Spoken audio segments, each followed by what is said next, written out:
ओ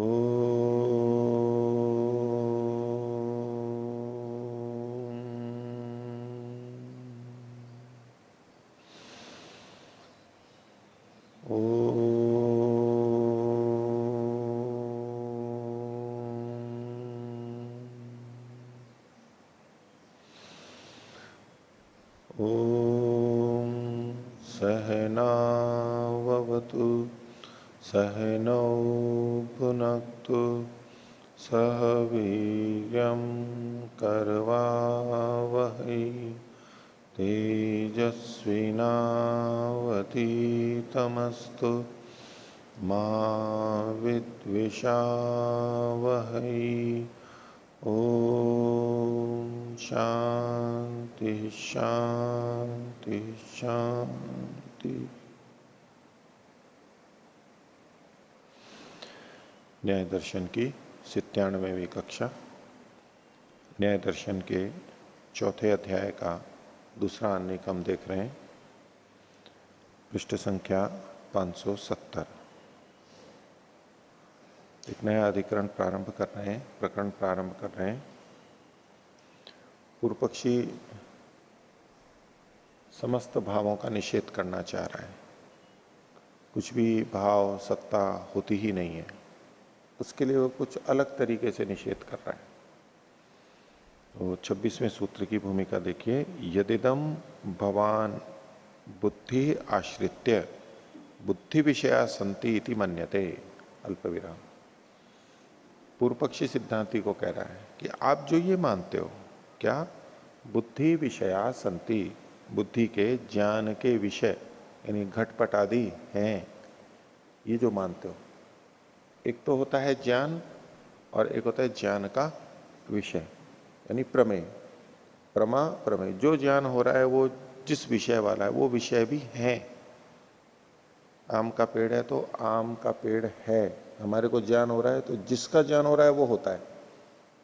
गाय है तो गाय का ज्ञान हो रहा है तो गाय है। तो सिद्धांति को कहा कि ये जो आप मानते हो कि बुद्धि के विषय हैं, किस आधार पे? यदिदम बुद्धि आश्रित्य, बुद्धियों को आश्रित करके, ज्ञान को आश्रित करके, ज्ञान के आधार पर आप ये कहते हो कि ज्ञान के विषय भी हैं। ठीक है, हम किस आधार पर कहते हैं कि यहां ये वस्तु है? कैसे कहेंगे? तो प्रथम सामान्यतः किसी व्यक्ति को यूं पूछा जाए कि ये सामने है, इसको कैसे कह रहे हो आप? तो क्या बोलेगा वो? अरे भाई सामने है इसलिए है, इसमें क्या पूछना है। लेकिन चूंकि हम ये सारा पढ़ते हुए आ रहे हैं और तो उसमें कि हमें कैसे पता लगा कि सामने है, तो यूं कहेंगे कि चूंकि हमारे को इसका ज्ञान हो रहा है। और कोई आधार है? और कोई आधार है? क्या लेखनी है? कैसे पता लगा? अब सामान्य व्यक्ति यूं कहेगा भाई है ना, ये सामने दिख तो रही है, ये तो कुछ छू रहा है, छू रहा हूं मैं, दिख रहा हूं, सब दिख हो रहा है ना, तो है ये। इसका क्या मतलब हुआ? मेरे को दिखाई दे रही है, मैं इसको छू पा रहा हूं, इससे मैं क्रिया कर पा रहा हूं, लिख पा रहा हूं। तो अंदर जो हमारे को ज्ञान होता है उसके आधार पर हम ये कहते हैं कि ये वस्तु है, या और कोई आधार है? इस ज्ञान का आश्रय क्या है? जो हमारे को ज्ञान हो रहा है उसका आश्रय क्या है? वो सामने वाली वस्तु। तो सामने कोई वस्तु है, इसका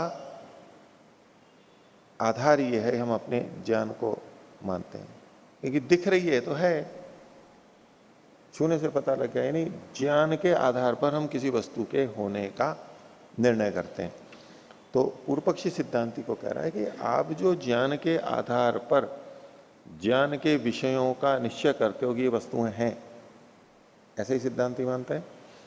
तो कहा यदिदम भवान बुद्धि आश्रित्य है, बुद्धि जो है ये द्वितीय का बहुवचन, बुद्धियों को आश्रित करके मन्यते, ये मानते हो कि बुद्धि विषय संति, बुद्धि के विषय भी हैं। बुद्धि है तो बुद्धि के विषय भी हैं। तो कहते हैं मिथ्या बुद्धय एताहा, ये जो सारी की सारी बुद्धियां हैं ये मिथ्या हैं। जो आप ज्ञान कर रहे हो ना, ये बुद्धि है, ये सारी की सारी मिथ्या है। कैसे? यदि ही तत्व बुद्धयः स्युः, अगर ये तत्व बुद्धियां होवें, वास्तविक बुद्धियां होवें, तो बुद्धिया विवेचने क्रियमाणे, बुद्धि के द्वारा विवेचन के करने पर याथात्म्यम बुद्धि विषयाणाम उपलभ्यता, बुद्धि के जो विषय हैं उनका वास्तविक ज्ञान हमारे को होवे। यदि ये बुद्धियां ठीक होवें तो इन बुद्धियों के जो विषय हैं उनका यथार्थ वास्तविकता का हमें पता लगे। इसका मतलब क्या है पूर्व पक्षी का? कि हमें जो ज्ञान उपलब्ध हो रहा है वो मिथ्या है। सिद्धांति कह रहा था जो ज्ञान उपलब्ध होता है उसी के आधार पर हम बुद्धि के विषयों को मानते हैं, तो ये ज्ञान ही आपका गलत है। अगर ये ज्ञान ठीक होता तो जैसा ज्ञान हो रहा है वैसा हमें मिलना चाहिए था। ठीक बात कह रहे हैं ना? तो पूर्व पक्षी, अगर ये ज्ञान ठीक है तो जैसा ज्ञान है वैसा ही मिलना चाहिए था। ज्ञान कुछ और हो रहा है, मिल कुछ और रहा है, तो क्या कहेंगे? ज्ञान गलत है। ठीक है, बात तो ठीक ही कह रहा है। उसको कैसे घटाएगा वो विचारने की बात है। तो जितना ज्ञान हो रहा है वो सारे के सारे मिथ्या बुद्धियां हैं। क्यों मिथ्या बुद्धि हैं? क्योंकि जैसा ज्ञान हो रहा है वैसा मिल नहीं रहा है। यदि वो ज्ञान ठीक होते तो वस्तुओं का ज्ञान भी वास्तविक होता, लेकिन वस्तुओं का ज्ञान वास्तविक नहीं हो रहा है। जैसी वस्तुएं वैसा ज्ञान नहीं हो रहा है। इससे पता लगा कि ये ज्ञान गलत है, और इन ज्ञान के आधार पर ही आप कह रहे हो कि विभिन्न विषय हैं, ज्ञान के विषय हैं। तो चूंकि ज्ञान गलत है, मिथ्या है, इससे पता लगा कि वस्तुएं भी नहीं हैं, अभाव है। ठीक है, तो इस उल्ट वैसे भाषा है यदि करके है ना, यदि ही तत्व बुद्ध है स्युः, ये जो सारे ज्ञान है यदि ये वास्तविक बुद्धियां हुए तो बुद्धि से विवेचन करने पर यथात्म्य बुद्धि विषयाणाम उपलब्धता, बुद्धि के विषयों की यथार्थता पता लगती। यथार्थता तो पता लग नहीं पा रही है। देखिए उसको कैसे सिद्ध करेगा। बुद्धिया विवेचनातु भावानाम याथात्म्य अनुपलब्धि ही, अल्प विराम, तंत्वपकर्षणे पट सद्भाव अनुपलब्धिवत तद अनुपलब्धि। पहले वाला जो भाग है, बुद्धिया विवेचनातु भावानाम याथात्म्य अनुपलब्धि, भावानाम बुद्धिया विवेचनातु, भावों के जो सत्तात्मक चीजें हैं वो उनके बुद्धि से विवेचन करने पर याथात्म्य यानी वास्तविकता की अनुपलब्धि होती है। भावों के यथार्थ की उपलब्धि नहीं होती है। बुद्धि से विवेचन करके जो आप जान रहे हो तो उसमें भावों के याथात्म्य की उपलब्धि नहीं होती है। ये तो उसका कथन हुआ। कैसे उपलब्धि नहीं होती है उसके लिए भाई उदाहरण दे रहे हैं। तंत्वपकर्षणे, तंतु का अपकर्षण करने पर यानी खींचने पर। कैसे खींचने? एक कपड़ा ले लिया और उस कपड़े में से एक तंतु को खींचा, निकाल दिया, खींच के निकाल दिया एक तंतु को, फिर दूसरे तंतु को खींच के निकाल दिया, फिर तीसरे तंतु को खींच के निकाल दिया। हालांकि कपड़े में से तंतु निकालना इतना आसान नहीं होता, कठिन होता है।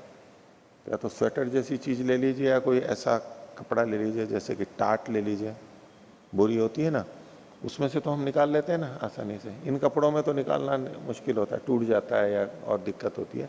लेकिन ऐसा कपड़ा लीजिए जिसमें से एक एक धागा हम निकाल सकते हो। बुद्धि ने हमें क्या दिखाया था? ज्ञान क्या हो रहा है? ये कपड़ा है, तो कपड़े का ज्ञान हो रहा है, तो कपड़े का विषय, बुद्धि का विषय कपड़ा, वो भी वहां पर है, ये मान रहे। बोले चलो परीक्षा करते हैं कि यहाँ कपड़ा है या नहीं है। पूर्व पक्षी ये कह रहा है। कैसे परीक्षा करेंगे? एक एक तंतु को निकालते जाएंगे। ठीक है, तंतु को निकाल रहे हैं, कपड़े को नहीं निकाल रहे, ये पूर्व पक्षी कह रहा है। क्योंकि कपड़े को थोड़े निकाल रहे हैं हम। आपकी बुद्धि क्या कह रही है? क्या निकाला हमने? एक तंतु निकाला, दूसरा तंतु निकाला, तीसरा तंतु निकाला, तो तंतुओं को निकाल दिया। अब कपड़ा तो वहां बचा नहीं। इसे पता लग गया ना कि कपड़ा था ही नहीं वहां पर, कपड़ा था ही नहीं वहां पर, लेकिन बुद्धि कपड़ा बना रही थी। इससे पता लगा कि जो हमें ज्ञान होता है वो व्यर्थ होता है नहीं। बुद्धि ने हमें क्या ज्ञान कराया? कपड़ा है। ज्ञान कपड़े का हुआ और कपड़े का, उस ज्ञान का विषय वहां कपड़ा हुआ। अब परीक्षा करने के लिए हो कि एक एक धागा निकाल के देख लो, सीधी सी बात है। अगर फिर भी कपड़ा मिलता है तो ठीक है। अब हमारे को भले ही हंसी आ रही है कि भाई पूर्व पक्षी गलत बोल रहा है, लेकिन बात तो ठीक ही कह रहा है वो। हमारे ज्ञान के अनुसार गलत लग रहा है इसलिए हमें हंसी आ रही है, लेकिन बात तो ठीक ही कह रहा है। अगर होता तो दिख जाता है। इससे सिद्ध क्या हुआ? जो हमें ज्ञान होता है वो सारे मिथ्या बुद्धियां हैं ये।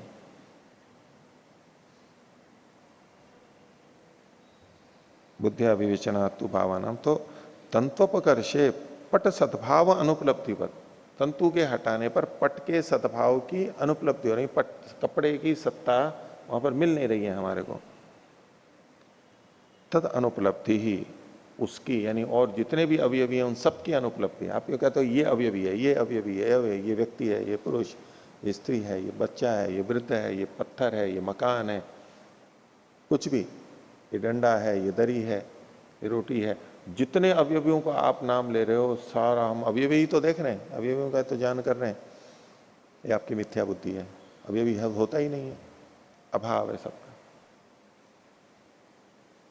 भाष्य देखिए, यथा अयम तंतु अयम तत्व तंतु इति, जैसे ये तंतु, फिर दूसरा निकाला तो ये भी तंतु, इति प्रत्येकम तंतुषु विविच्यमानेषु न अर्थांतरम किंचित उपलब्ध थे।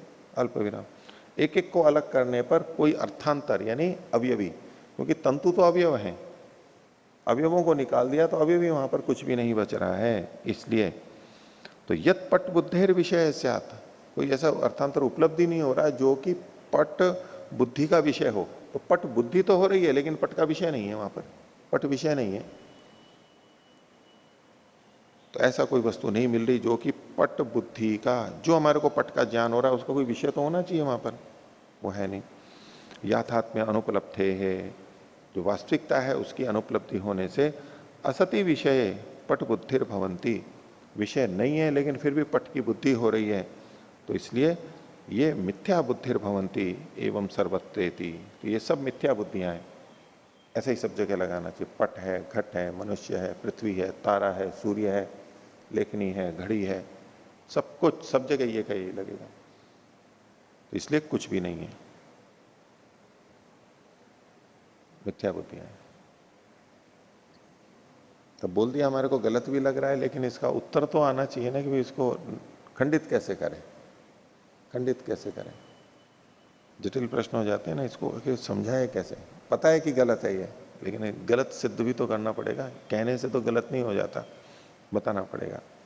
तो सिद्धांति उत्तर दे रहा है 27वां सूत्र, व्याहतत्वाद अहेतु। व्याहत यानी परस्पर विरुद्ध होने से ये आपका हेतु हेतु नहीं है। दो विरुद्ध बातें आपकी हो गई, आपकी जो प्रतिज्ञा है और आपका जो हेतु है ये आपस में विरुद्ध है, तो आपके दोनों कथन विरुद्ध हो रहे हैं। कैसे कैसे व्याहत हो रहे हैं? तो बोले यदि बुद्धिया विवेचनम भावनाम, यदि आप कह रहे हो कि बुद्धि से भावों का विवेचन होता है, बुद्धि से भावों का विवेचन होता है, भावों का मतलब सत्तात्मक चीजों का, यही तो कहा था पूर्व पक्षी ने कि बुद्धि से जब इसका विवेचन करते हैं, यदि ही तत्व बुद्धिया स्वबुद्धिया विवेचने क्रियमाणे, यदि ही तत्व बुद्धिया बुद्धिया विवेचने क्रियमाणे, सूत्र की भूमिका में और सूत्र में भी बुद्धिया विवेचनम विवेचना तु भावानाम, भावों के बुद्धि से विवेचित करने पर, तो उसको पकड़ के सिद्धांति कह रहा है कि यदि बुद्धि से विवेचन होता है भावों का, अल्प विराम, यदि बुद्धिया विवेचनम भावनाम, ये अभ्युपगम से कह रहे हैं, आप ऐसा मान रहे हो कि बुद्धि से विवेचन होता है, तो न सर्व भावानाम यथात्म्य अनुपलब्धि ही, तो सब भावों के यथार्थ की अनुपलब्धि होती है, ये बात नहीं हो सकती। जब आप कह रहे हो कि बुद्धि से भावों की विवेचना होती है, आप बुद्धि भी मान रहे हो और भावों को भी मान रहे हो, जिनकी विवेचना हो रही है वो भी मान रहे हो। तो न सर्व भावानाम याथात्म्य अनुपलब्धि, सब भावों के जैसे हैं वैसे की अनुपलब्धि, सबकी तो अनुपलब्धि नहीं हो सकती। और उल्टा कहते हो अतः सर्व भावानाम याथात्म्य अनुपलब्धि, आप कहते हो कि जितने भी भाव हैं उनकी वास्तव में अनुपलब्धि है। तदा तो न बुद्धिया विवेचनम भावनाम, तो फिर बुद्धि से भावों का विवेचन ही नहीं हो सकता। ये जो कथन है बुद्धि से भावों की विवेचना करने पर,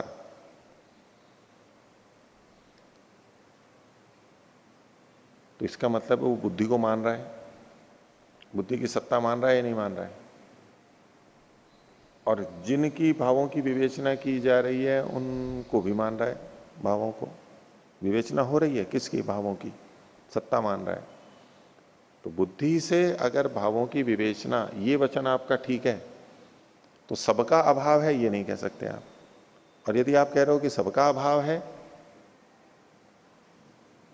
तो बुद्धि से भावों की विवेचना कर रहे हैं, ये कथन आपका ठीक नहीं है, परस्पर विरुद्ध कथन है आपके। आप पहले ये तो ये बता दो कि दोनों में से किसको मानते हो। इन दोनों में से पूर्व पक्षी किसको मानेगा तो वो खंडित हो जाएगा। इन दो बातों में से पूछें कि या तो आप बुद्धि से भावों की विवेचना की बात मानो या सबका अभाव मानो, तो उसमें से कौन सा मानेगा तो पूर्व पक्षी खंडित होगा। दोनों ही मानने पे पूर्व पक्षी खंडित हो जाता है। बुद्धि से सब भावों को माना तो सब अभाव है ये उसका कथन खंडित हो जाएगा, और सबका अभाव ये माना उसने तो बुद्धि से भावों की विवेचना का कथन उसका खंडित हो जाएगा। तो दोनों ही पक्षों में खंडित होगा वो। तो तथा सर्वभावानाम याथात्म्य अनुपलब्धे तदा न बुद्धिया विवेचनम भावानाम, बुद्धिया विवेचनम याथात्म्य अनुपलब्धिश्चैति व्याहन्यते। बुद्धि से विवेचना और याथात्म्य की अनुपलब्धि, ये दोनों परस्पर विरुद्ध हैं। बुद्धि से विवेचना हो रही है भावों की तो याथात्म्य उपलब्धि मानोगे, याथात्म्य अनुपलब्धि है तो आप ये नहीं कह सकते कि याथात्म्य की अनुपलब्धि है, तो ये नहीं कह सकते कि भावों की बुद्धि से विवेचना की जा रही है। ये परस्पर विरुद्ध है। तदुक्तम, जैसा कि हमने पीछे कहा था, अवयव अवयवी प्रसंगश्चैवम आप प्रलयादिति, पीछे 15वें सूत्र में, कि अवयव अवयवी का प्रसंग अगर यूं मानेंगे तो प्रलय पर्यंत वो तो चलता ही जाएगा, शून्य तक चलता ही जाएगा, चलता ही जाएगा। या तो कहीं निष्ठा माननी पड़ेगी परमाणु पर, नहीं तो ये चलता जाएगा, कभी चलता ही जाएगा, चलता ही जाएगा, कभी रुकने वाला नहीं है। प्रलय पर्यंत चलता ही जाएगा, चलता ही जाएगा। आप करते रहो, समाप्त नहीं होगा वो। आप प्रलयात का उस तरह भी अर्थ कर सकते हैं कि जब तक प्रलय नहीं आ जाती तब तक आप टुकड़े करते जाओ, करते जाओ, करते जाओ। वैसे उसके पक्ष में शून्य कभी भी नहीं होगा, लेकिन जैसे संसार बना है तो प्रलय को भी तो प्राप्त होगा। तो हमको दूसरे ढंग से हम यूं कहें कि जिंदगी भर आप करते रहो तो भी इसको नहीं कर पाओगे।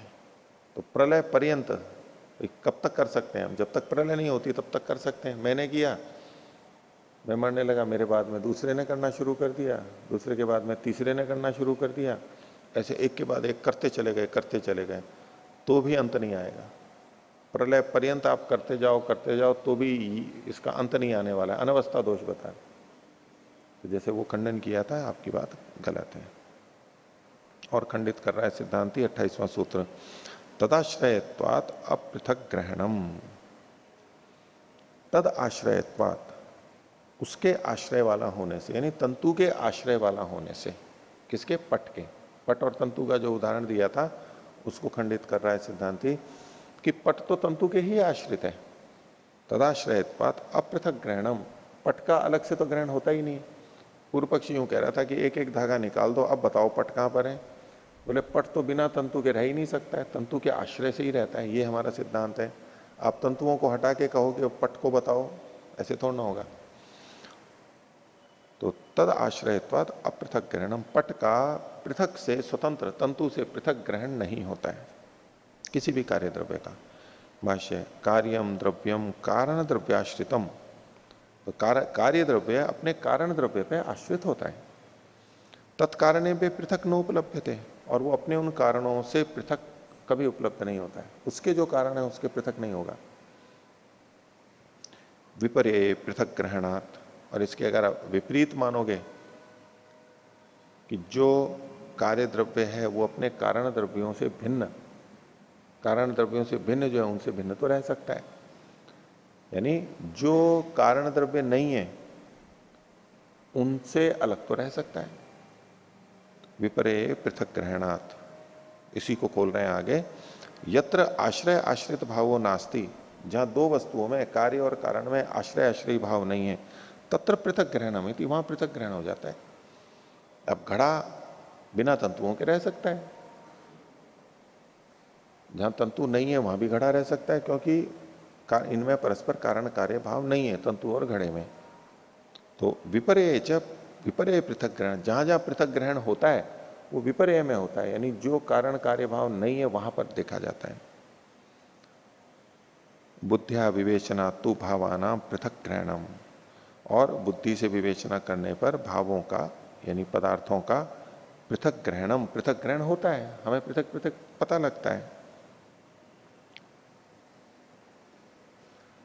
अतीन्द्रियेषु अणुषु यदिन्द्रियेण गृह्यते तदेतया बुद्धिया विविच्यमानम अन्यत इति। तो अतीन्द्रिय अणुओं में जो अणु परमाणु नेत्र से दिखाई नहीं देते, उनमें भी जो इंद्रिय से गृहित होता है, जो भी उसमें गृहित दिखाई दे रहा है, वो तदेतया बुद्धिया विविच्यमानम, बुद्धि से पृथक किया जाता हुआ अन्यत इति, वो अन्य है यानी अवयवी है। बुद्धि से हमें पता लगता है कि यहां कोई अवयवी है, जबकि अवयव यानी सूक्ष्म अवयव बुद्धि से न जाने जाने योग्य है परमाणु, फिर भी हमें अवयवी का पता लगता है, इसलिए वो है। आगे 29वां सूत्र, प्रमाणतश्च अर्थ प्रतिपत्ते है, और किसी भी अर्थ की प्रतिपत्ति, अर्थ का वस्तु का ज्ञान होता है वो प्रमाण से होता है, इसलिए भी अर्थ मतलब वस्तु का ज्ञान, प्रमाण से ही किसी वस्तु का ज्ञान होने से भी आपका कथन ठीक नहीं है। भाष्य, बुद्धिया विवेचनात् भावानाम याथात्म्योपलब्धि ही, बुद्धि से विवेचन करने पर ही भावों की सत्तात्मक वस्तुओं के याथात्म्य की यथार्थता का बोध होता है। कैसे?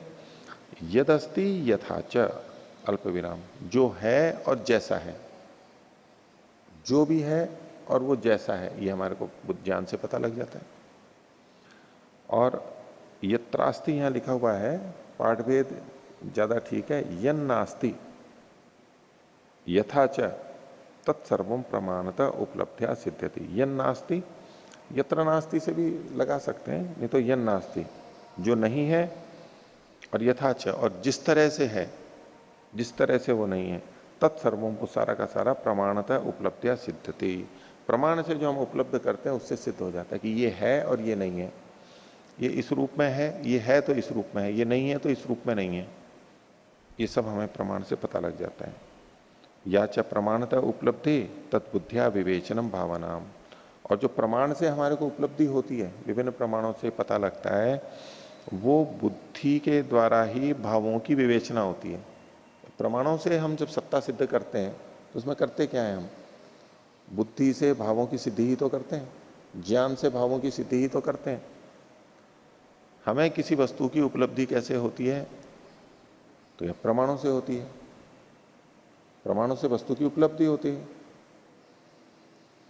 ये जितनी भी प्रमाणों से वस्तु की उपलब्धि होना है, ये सारा का सारा ज्ञान के द्वारा ही वस्तु की सिद्धि होना है।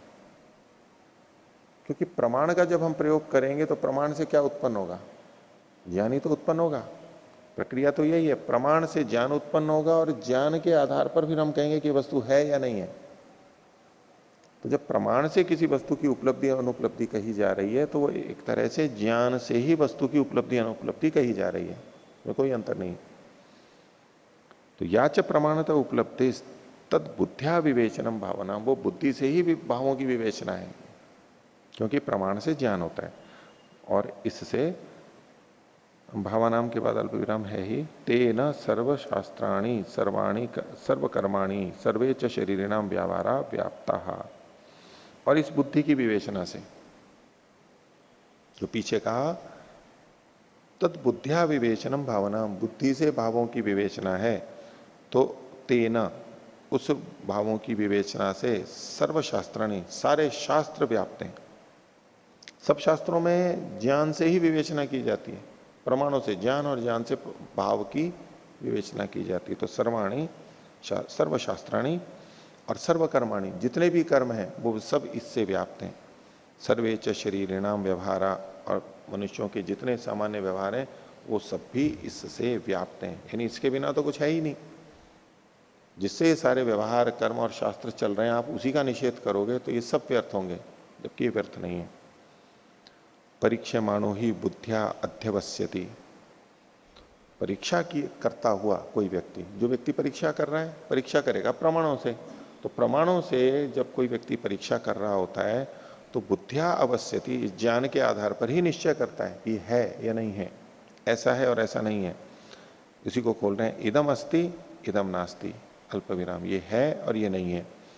तत्र न सर्वभाव अनुपपत्ति, तो ऐसा मानने पर सब भावों की अनुत्पत्ति तो नहीं होती है। ठीक है, आप जो चीजें नहीं है उनके लिए कह सकते हैं कि ये नहीं है, लेकिन सभी नहीं है, कोई भी भाव नहीं है, ये तो सिद्ध नहीं होता, ये खंडित होता है। और ऐसा कहने पर अब जो बात कही, एवं च सती सर्वम नास्ती नोपपत्यते, और ऐसा होने पर जो आपका कथन है पूर्व पक्षी का, सर्वम नास्ति, कुछ भी नहीं है, सब कुछ नहीं है, तो ये सिद्ध नहीं होता है, न उपपत्यते। कैसे नहीं होता है, तो और बात कह रहा है, हेतु कस्मात, तीसरा सूत्र, 30वां सूत्र भी सिद्धांति का है। प्रमाण अनुपपत्त्युपपत्तिभ्याम, प्रमाण की उपपत्ति यानी सिद्धि होने पर या असिद्धि होने पर, प्रमाण के मानने पर और प्रमाण के न मानने पर, दोनों ही तरह से। प्रमाण को मानोगे तो भी सबका अभाव नहीं कह सकते, और प्रमाण को नहीं मानोगे तो सबका अभाव आप सिद्ध कर नहीं सकते हो। तो प्रमाण की उपपत्ति और अनुपपत्ति दोनों ही तरह से आपकी बात खंडित होती है। भाष्य, प्रमाण अनुपपत्ति उपपत्तिभ्याम, ये सूत्र का ही अंश है, उसको खोल रहे हैं आगे। यदि सर्वम नास्ति इति, यदि आपका ये मत है कुछ भी नहीं है, सब कुछ नहीं है, यदि सर्वम नास्ति इति प्रमाणम उपपद्यते, और फिर आप प्रमाण को स्वीकार कर लेते हो, सब कुछ नहीं है ये कहते हुए आप प्रमाणम उपपद्यते, प्रमाण को स्वीकार कर लेते हो, प्रमाण को मानते हो या प्रमाण को देते हो, प्रमाण आता है, तो क्या होगा, सर्वम नास्ति इति एतत् व्याहन्यते, सब कुछ नहीं है, कुछ भी है नहीं है, ये समाप्त हो जाता है। क्योंकि प्रमाण को तो आप मान रहे हो, कम से कम प्रमाण को तो मानना ही पड़ेगा। किसी को कहा कुछ सब कुछ नहीं है, कैसे पता लगा, प्रमाण से सिद्ध हो रहा है, तो प्रमाण तो है। अतः प्रमाणम नोपपद्यते, अगर आपके मत में प्रमाण ही नहीं आता है, प्रमाण ही सिद्ध नहीं होता है, अब प्रमाण को मानते ही नहीं हो, तो प्रमाण देते ही नहीं हो, तो सर्वम नास्ति इत्यस्य कथम सिद्धि, ये सब कुछ नहीं है, इसकी सिद्धि आप कैसे करोगे, बिना प्रमाण के तो कोई सिद्धि होती नहीं है। अतः प्रमाणम अंतरेण सिद्धि, आप कहोगे नहीं बिना प्रमाण के ही सिद्ध हो जाएगा, क्योंकि प्रमाण को मान लिया तो कुछ ना कुछ भाव होगा, तो चलो प्रमाण को भी नहीं मानते, बिना प्रमाण के सिद्धि ही नहीं होगी। बोले नहीं, बिना प्रमाण के भी सिद्धि हो जाएगी, हम ऐसा मानेंगे। तो अगर ऐसा मानते हो तो अतः प्रमाणम अंतरेण सिद्धि, तो सिद्धांति कहता है सर्वम अस्ति इत्यस्य कथम न सिद्धि, तो सब कुछ है, इसकी सिद्धि बिना प्रमाण के क्यों नहीं हो सकती। जब बिना प्रमाण के ये सबका अभाव सिद्ध हो सकता है, तो बिना प्रमाण के तो सबका भाव भी सिद्ध हो सकता है, तो दोनों ही बातें सिद्ध होगी। फिर आपकी बात का तो निर्णय तो नहीं हुआ कि सब कुछ अभाव है, ऐसे तो भाव भी हो सकता है, अभाव भी हो सकता है, आपको ये कहना पड़ेगा सब कुछ अभाव है, कम ये तो आप नहीं कह पाओगे फिर भी। तो इसके उत्तर में पूर्व पक्षी बोल रहा है, अपना कुछ उदाहरण दे रहा है, युक्ति दे रहा है। स्वप्न विषयाभिमानवद अयम प्रमाण प्रमेयाभिमान, बोले ये जो प्रमाण और प्रमेय का ज्ञान हो रहा है आपको, ये प्रमाण प्रमेय का अभिमान है, भ्रांति है कि प्रमाण होता है, प्रमेय होता है, ये सब भ्रांति है। ये उसकी प्रतिज्ञा है।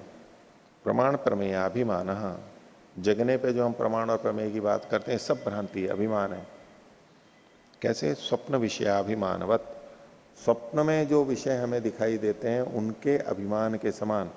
जैसे स्वप्न में हमें विभिन्न वस्तुएं, क्रियाएं प्रतीत होते हुए भी वो नहीं होती हैं, ऐसे ही जगते हुए भी जो हमें प्रमाण और प्रमेय की प्रतीति होती है वो होते नहीं है वास्तव में।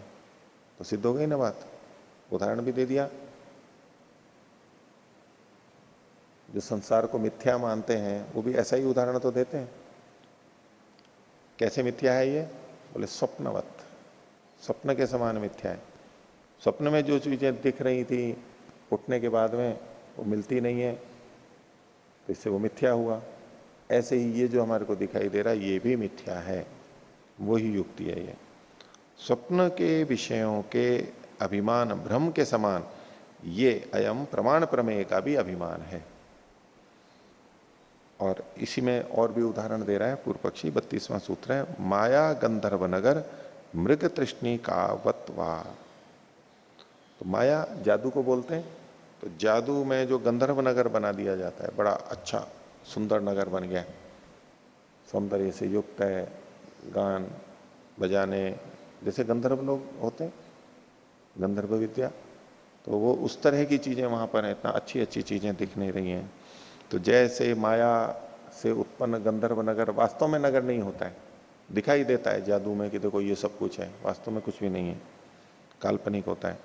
और मृग तृष्णिका वत, और मृग तृष्णिका होती है, उस मृग तृष्णा में जो कुछ पंचल न होते हुए भी दिखाई देता है, उसके समान ये सारा का सारा है, वास्तव में कुछ भी नहीं है, भ्रांति है ये। और यही अविद्या है जो कि हमें दुख देती है। हम इसको सच मान लेते हैं, वास्तव में ये होती नहीं है, इसीलिए तो दुख है हमारे को।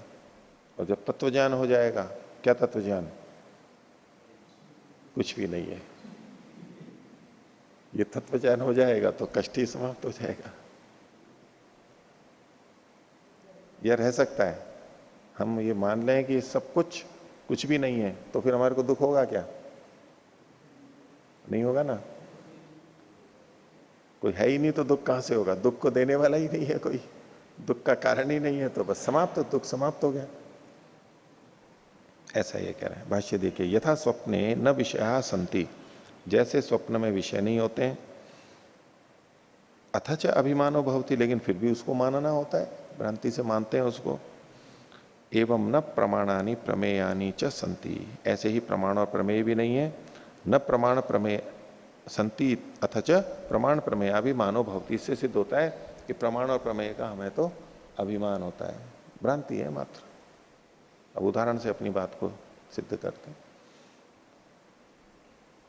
स्वप्न के बाद में जब उठते हैं, सपना आ रहा हो फिर उठते हैं, तो अच्छा लगता है बुरा लगता है? अच्छा भी लगता है बुरा भी लगता है। बुरा सपना हो ये लग रहा है कि कहां फंस गए। क्या हो गया, कितनी विपरीत स्थिति आ गई, कष्ट है, जंगल में है, चोर डाकू लुटेरे पीछे पड़े हुए हैं, बंधक बना दिया मेरे को, ऐसा कुछ भी है, गाड़ी छूट गई, चोरी हो गई, मैंने ये हत्या कर दी, गलत कार्य कर दिया, और बड़ा कष्ट हो रहा है कि देखो ये कैसे हो गया, अब कैसे जीऊंगा मैं। उठने के बाद में जब सब कुछ लगता है, अरे ये तो नहीं, तो एकदम कैसा लगता है, वो कष्ट और दुख जाने में कितनी देर लगती है, एकदम से समाप्त हो जाता है। कितनी बेचैनी थी और एकदम सब दिल धड़क रहा था और सामान्य हो गया। और अच्छा लग रहा हो और फिर जग गए तो लगा कि अरे ये थोड़ी बना रहता सपना, तो कम से कम सपने में तो सुख देख लेता, दुनिया में तो नहीं देख पा रहा हूं, तो वो बिल्कुल हो जाता है। तो इसी तरह वैसे ये तो खैर कल्पना में हुआ, इसको कल्पना भी होते हुए भी ये वास्तविकता तो है ना कि हम ऐसा सपने देखते हैं, ये वास्तविकता है ना। सपने में वस्तुएं नहीं होती, लेकिन सपना तो वास्तविक है। सपना वास्तविक है या गलत है? वास्तविक है। तो सपना वास्तविक है, उसके दो तरह से अर्थ होते हैं कि सपना वास्तविक है, सच्चा है, मतलब वो चीजें भी वैसी हैं, वो चीजें वैसी हैं ऐसा नहीं। अब मृग तृष्णा वास्तविक है या झूठी है? मृग तृष्णा वास्तविक है या झूठी है? हाँ, वहां जल तो अवास्तविक है, लेकिन हमें जो जल की भ्रांति हो रही है वो तो वास्तविक है, वास्तव में भ्रांति हो ही रही है, वो उसमें क्या झूठ है? ऐसे ही सपने सच्चे होते हैं या झूठे होते हैं? तो सपना देख रहे हैं वो तो अपने आप में सच्चा है भी, हाँ देखा मैंने सपना, इसमें कोई झूठ नहीं है कि मैंने सपना नहीं देखा। सपना तो देखा, लेकिन वो वस्तुएं नहीं होती हैं। तो जब एकदम आंख खुलते ही हमारे को सारा कष्ट समाप्त हो जाता है। ऐसे ही इस संसार के जो बंधन, बाधाएं, पीड़ाएं, इन सब से अगर हम अलग चले जाएं, सबसे अलग चले जाएं, जैसे मुक्ति में चले जाते हैं, तो बाधा, पीड़ा, कष्ट के हटने में कितनी देर लगेगी? कुछ भी नहीं, उसी समय समाप्त। जैसे जगते ही समाप्त, ऐसे ही मुक्ति प्राप्त होते ही ये सारी चीजें समाप्त, एकदम से समाप्त। यही को प्रलय आ गई तो भी उस समय के लिए समाप्त। तो ये वैसे इन्होंने भाष्य जो किया है ये 31वें का किया है, लेकिन 32वें के लिए और कुछ भाष्य करने को था नहीं, तो वहीं पर ही संख्या लिख दी, मतलब बता दिया बस। तो इसके लिए सिद्धांति खंडन कर रहा है 33वां सूत्र, हेतु अभावात असिद्धि। बोले जो आपने अपनी बात को सिद्ध करने का प्रयास किया, इसमें हेतु नहीं दिया, कोई हेतु का अभाव है। उदाहरण तो दे दिया, हेतु का अभाव है, और बिना हेतु के केवल उदाहरण से बात सिद्ध नहीं होती। मत मतांतरों में और उसमें बहुत जगह उदाहरणों से ही बात को समझाया जाता है, और बहुत बार बच्चों को भी कोई बात समझाई जाती है, बस उदाहरण दे देते हैं, वो समझ जाते हैं कि अच्छा ये ऐसा है, लेकिन ऐसा क्यों है ये उनका दिमाग नहीं चलता। छोटे बच्चों का उदाहरण दे दिया, ऐसा है, ये कैसे होता है, बोले ऐसे होता है, वो समझ अच्छा ऐसे होता है। वो वैसे होता है नहीं होता है ये उसको नहीं पता है, लेकिन बड़े होकर के तो भाई ये ऐसा है, ऐसा क्यों है, हेतु की आवश्यकता होती है। ऐसे ही धर्म के क्षेत्र में जब जो चीजें बताई जाती हैं और बुद्धि बच्चों जैसी होती है, बच्चों जैसी मतलब शुद्ध की दृष्टि से नहीं, अविकसित होती है, सोचने में संपन्न नहीं होती है, तो उन उदाहरणों से ही बस बात को समझ लेते हैं कि अच्छा ऐसा है, मान लेते हैं, बच्चों की तरह से मान लेते हैं। ये सारा अध्यात्म का क्षेत्र, धर्म का क्षेत्र उनके लिए अज्ञानता का होता है, तो इसलिए उसको बस मान लेते हैं। उदाहरण दिया और मान लिया। लेकिन जहां बुद्धिमान होगा वो ये पूछेगा कि इसमें हेतु क्या है, ये इस जैसा है, ये कैसे कह सकते हो आप, ये परमात्मा कैसे हमारे सबको नियंत्रित करता है एक जगह पर रहते हुए, जैसे सूर्य किस तरह से, जैसे सूर्य करता है। अब जो देखते हैं, हाँ सूर्य देखो एक ही जगह रहते हुए भी करता है, उसको ये पक्का पता है, और सूर्य करता भी है, बस वैसे ही उसको भी मान लेता है। वैसे ही परमात्मा भी एक जगह रहता है, वह सबका संचालन करता है, सर्वव्यापक होने की आवश्यकता ही नहीं है, मानने की आवश्यकता ही नहीं है। बस उदाहरण मात्र से वो समझ जाते हैं, स्वीकार कर लेते हैं। नहीं तो जो बुद्धिमान होगा वो क्या करेगा, भाई इसमें हेतु दो कि परमात्मा सूर्य के समान है, ये कैसे, ये जो संसार की वस्तुएं हैं ये भ्रांति है, अभिमान है, ये स्वप्न के समान है, तो कैसे, इसमें हेतु तो दो कि ये स्वप्न के समान है। वो हेतु पूछेगा, बुद्धिमान व्यक्ति हेतु पूछेगा, बिना उसके मानेगा नहीं वो। लेकिन जहां हमने हेतु पूछा, बुद्धि को लगाया, तो बोले धर्म में, अध्यात्म में बुद्धि नहीं चलती है, ये बुद्धि का क्षेत्र ही नहीं है। बुद्धि कहां पर लगती है, विज्ञान में लगती है। ये सांसारिक पाश्चात्य विज्ञान जो है ना, उसमें बुद्धि लगती है। और भारतीय जो विज्ञान यानी अध्यात्म का जो विज्ञान है, वो तो प्रारंभ ही तब होता है जब बुद्धि की समाप्त होती है, बुद्धि की सीमा जब समाप्त होती है तभी शुरू होता है वो तो।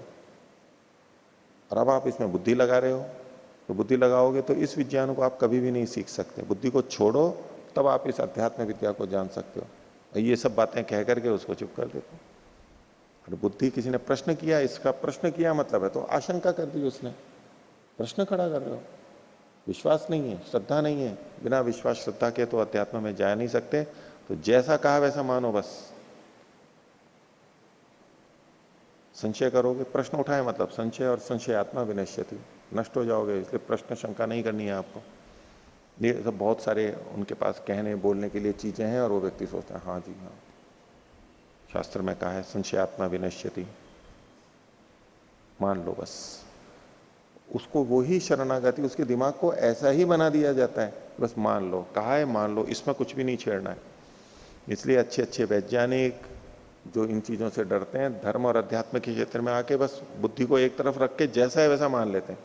उधर दुनिया में दिमाग लगाएंगे, खूब लगाएंगे, कारण पूछेंगे, कारण कार्य संबंध देखेंगे, खूब खोज करेंगे, वहां ऐसे नहीं मानेंगे। लेकिन इधर उनका दिमाग बंद कर दिया तो वो भी नहीं स्वीकार करते। जो जिनकी बुद्धि नहीं है वो तो करेंगे कैसे, बुद्धिमान भी नहीं करते, आंख बंद करके रखते हैं, बस प्रयोग ही नहीं करते उसके लिए।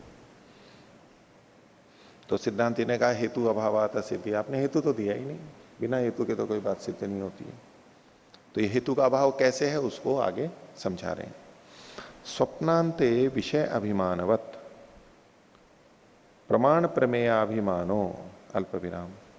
स्वप्नांत में, स्वप्न के मध्य में, अंत में, बीच में, स्वप्न में विषयों के अभिमान के समान, विषयों के भ्रम के समान प्रमाण और प्रमेय का भी भ्रम है, ऐसा जो आपने कहा, न पुनः ऐसा क्यों नहीं मान लेते हम कि जागरितांते विषयोपलब्धिवत, जैसे जगते समय हमें विषयों का ज्ञान होता है वैसे ही प्रमाण प्रमेय वास्तविक है। प्रमाण और प्रमेय वास्तविक है या नहीं है? पूर्व पक्षी कह रहा है स्वप्न में जैसे भ्रांति होती है ऐसे जगते समय प्रमाण प्रमेय भी भ्रांति के। सिद्धांति कह रहा है तो ऐसे क्यों नहीं मानते, जैसे जगते समय हमें वस्तुएं वास्तव में मिलती हैं, वास्तव में उपलब्ध होती हैं, इनके समान प्रमाण और प्रमेय भी वास्तविक हैं। तो अवास्तविक के उदाहरण से, भ्रांति के उदाहरण से ये भ्रांत है ऐसा तो माना जा रहा है, और वास्तविक के उदाहरण से ये वास्तविक है ऐसा क्यों नहीं माना जा रहा है? उदाहरण तो वास्तविकता के भी मिलते हैं हमारे को। न पुनर्जागरितांते विषयोपलब्धिवत इति अत्र हेतु नास्ति, इसमें कोई हेतु नहीं है कि यही क्यों माना जाए, ये क्यों ना माना जाए। हेतु अभावात असिद्धि ही, और हेतु का अभाव होने से आपकी बात सिद्ध नहीं होती है।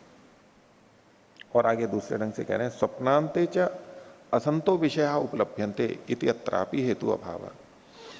अगला हेतु का अभाव कह रहे हैं, एक ढंग से तो हेतु का अभाव बता दिया, अब कह रहे हैं कि स्वप्न में न होते हुए विषय उपलब्ध होते हैं, इसमें भी आपके हेतु का अभाव है। स्वप्न में जो विषय उपलब्ध हो रहे हैं वो न होते हुए उपलब्ध हो रहे हैं, इसमें भी हेतु का अभाव है। किस दृष्टि से? कि एक तो ये कथन है इस स्वप्न में वो वास्तव में वस्तुएं होती नहीं है, वो हाथी घोड़े होते नहीं है, लेकिन हम उन पर बैठे हुए होते हैं, ऐसे हाथी घोड़े हैं नहीं। लेकिन सिद्धांति कह रहा है कि उस हाथी घोड़े का सर्वथा अभाव है तो ऐसे सपने आ रहे हैं, इसमें कोई हेतु नहीं है। यानी सपने में जो चीजें हम देख रहे हैं वो कहीं ना कहीं किसी न किसी रूप में हमारे द्वारा जानी गई है वास्तव में। अगर कुछ भी नहीं जाना गया होता तो स्वप्न में भी वो चीजें नहीं हो रही होती, हमें उसकी भ्रांति भी नहीं हो रही होती। तो स्वप्नांते च असंतो विषय न होते हुए भी उपलब्ध होते हैं, इत्यत्र हेतु अभाव। आगे प्रतिबोधे अनुपलम्भाद इति चेत, पूर्व पक्षी कहे कि नहीं, स्वप्न में जो ज्ञान होता है वो वास्तव में नहीं होता है। क्यों? क्योंकि प्रतिबोध होने पर, जगने के बाद में उनके न मिलने से, अनुपलम्ब होने से, ऐसा पूर्व पक्षी कहे तो सिद्धांति कह रहा है प्रतिबोध विषयोपलम्भाद अप्रतिषेध। प्रतिबोध में, जगने के बाद में विषयों के मिलने से अप्रतिषेध है, निषेध आपका नहीं हो पाएगा। पूर्व पक्षी ये कह रहा था कि जगने के बाद में स्वप्न वाली वस्तुएं नहीं मिलती हैं इसलिए वस्तुओं का अभाव है।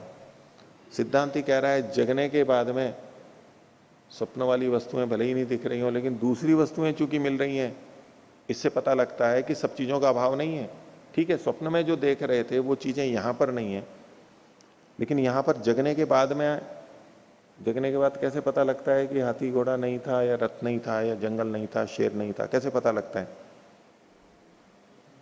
तो जंगल तो है ही नहीं, फिर क्या है? बोले तो मेरा कमरा है, तो मेरा घर है, तो इसको तो उपलब्ध कर रहे हो ना आप।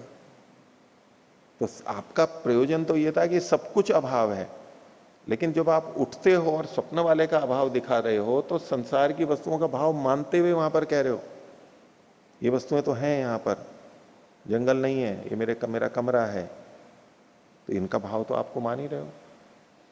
तो प्रतिबोध विषयोपलम्भाद, उठने के बाद में विषयों के मिलने से आपका जो कथन है वो खंडित होता है। आपका आप जो प्रतिषेध कर रहे थे कि अभाव है सबका, वो नहीं है, अब प्रतिषेध है। यदि प्रतिबोधे अनुपलम्भात स्वप्ने विषयान संति थी, अगर वो कहे कि जगने के बाद में अनुपलम्ब होने से, यानी स्वप्न वाले विषय वस्तुएं उपलब्ध न होने पर स्वप्न में विषय नहीं होते ये पता लगता है, तो तरही ये इमे प्रतिबुद्धे ने विषया उपलभ्यंते, तो जगने के बाद में जो विषय उपलब्ध होते हैं तो उपलम्भात संति थी, उपलब्ध हो रहे हैं तो हैं, ये भी मान लो। स्वप्न वाले विषय वस्तुएं नहीं है, ये कैसे पता लगा? कि जगने के बाद में जब हम देखते हैं तो वो नहीं मिलते हैं, इसलिए वो नहीं है। तो जगने के बाद में जो चीजें दिखाई दे रही हैं वो तो हैं, ये तो मान लो। तो सबका अभाव तो नहीं कह सकते आप। आगे विपर्य ही हेतु सामर्थ्यम, अगर आप ये कहो कि विपर्य है, विपर्य का मतलब कि जागने के बाद में जो चीजें हमें उपलब्ध हो रही हैं उनका भी अभाव है, ऐसा कहो तो पीछे क्या कहा था? प्रतिबुद्धेन विषया उपलभ्यन्ते उपलम्भात संति थी, तो जगने पर विषय उपलब्ध होते हैं, उपलब्ध होने से होते हैं। विपर्य मतलब इसका उल्टा मानो कि जगने के बाद में जो विषय उपलब्ध होते हैं वो भी नहीं होते हैं, ऐसा अगर कहो विपर्य ही हेतु सामर्थ्यम, इसमें वाच्यम का अध्याय करेंगे कि आपको हेतु की समर्थता कहनी पड़ेगी, इसमें हेतु देना पड़ेगा कि जगने के बाद में जो चीजें मिल रही हैं वो नहीं है, क्यों नहीं है? सपने की चीजें नहीं है, ठीक है, लेकिन जो चीजें उपलब्ध हो रही हैं वो तो हैं, वो माननी पड़ेंगी। आगे उपलम्भा भावे संति, अल्प विराम, ज्ञान के का अभाव होने पर उपलम्ब अभावे संति, उपलम्ब का अभाव होने पर सती, संति नहीं है सती, उपलम्बा भावे सती, ज्ञान का अभाव होने पर, क्योंकि हमें ज्ञान नहीं हो रहा है, उपलम्बा भावात, और उपलब्धि का अभाव होने से नहीं, उपलम्बात अभाव सिद्ध्यति, उपलब्धि का अभाव होने पर इस अनुपलम्ब के कारण से अभाव सिद्ध्यति, अभाव की सिद्धि होती है, जैसा पूर्व पक्षी कह रहा था। यदि ऐसा है तो उभय था तु अभावे न अनुपलम्ब से सामर्थ्यम अस्ति,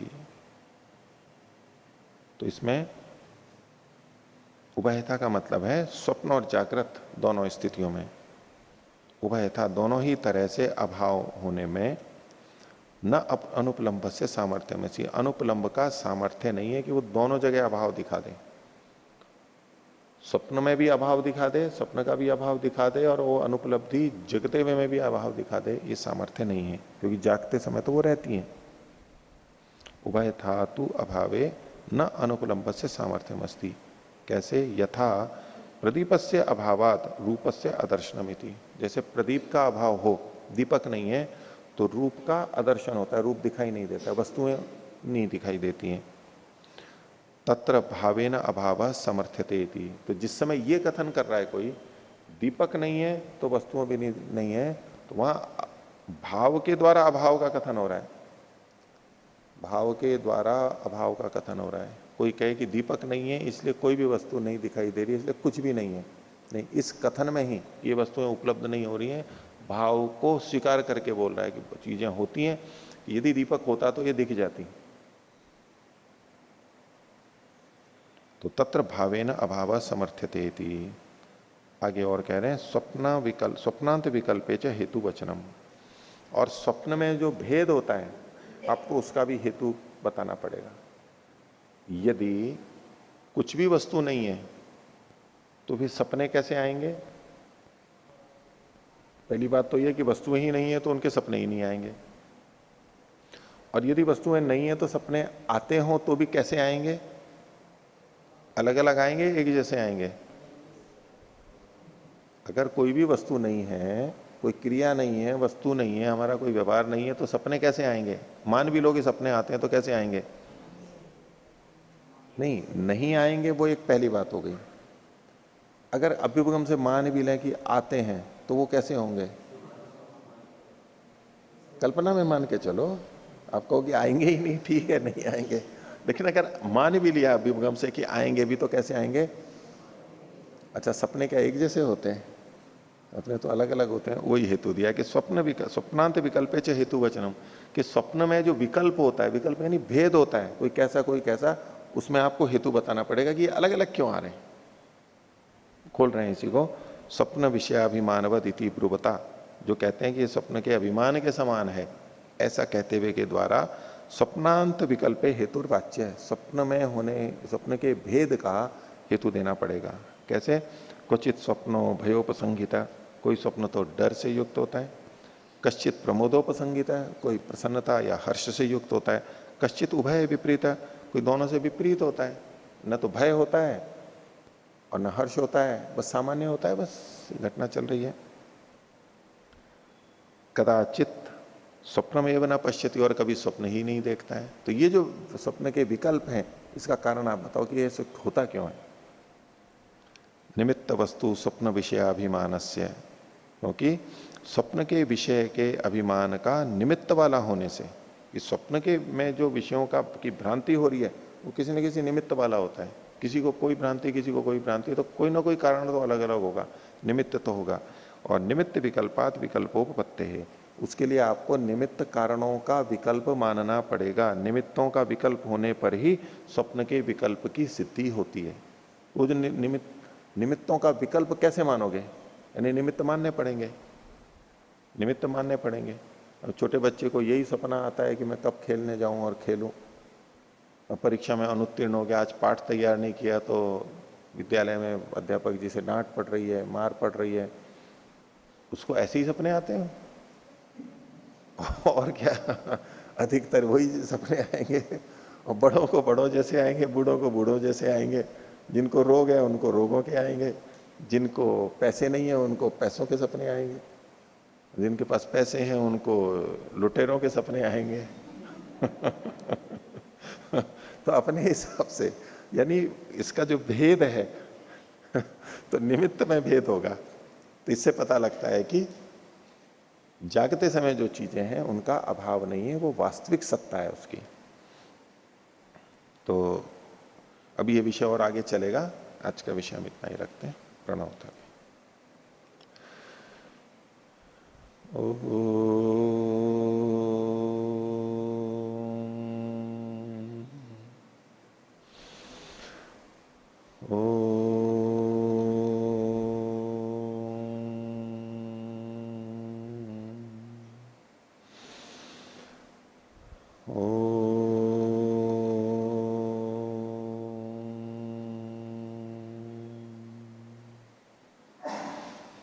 सभी को सादर अभिवादन। ओम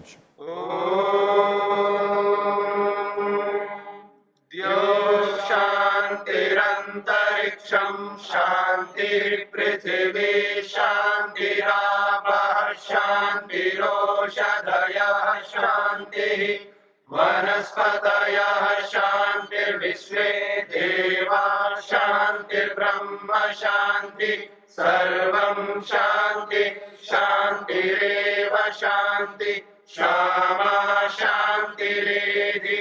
ओम शांति शांति शांति।